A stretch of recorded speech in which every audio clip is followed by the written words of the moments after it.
Welcome to Chillin' 101. We hope this video helps. You begin by installing the DuckDuckGo VPN or the privacy browser with built-in VPN feature. Do that now.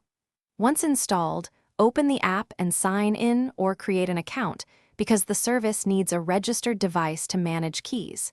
Make sure to grant network and permission prompts so the VPN can create a secure tunnel. After permissions, find the VPN toggle and switch it on. Choose Auto or a specific region to optimize latency and privacy before continuing. Once the VPN is active, configure the connection for reliability and privacy. You select a server region, Auto for best speed or a privacy-focused locale if you need jurisdictional protections.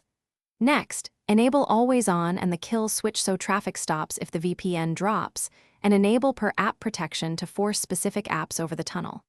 Finally, make sure DNS, IPv6, and WebRTC leak protections are enabled. These settings prevent local leaks, and you finish by verifying the VPN is actually routing traffic.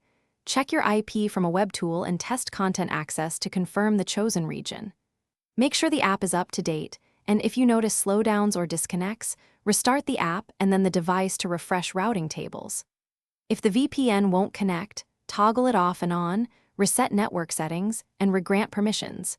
If problems persist, collect logs and contact DuckDuckGo support for guided troubleshooting.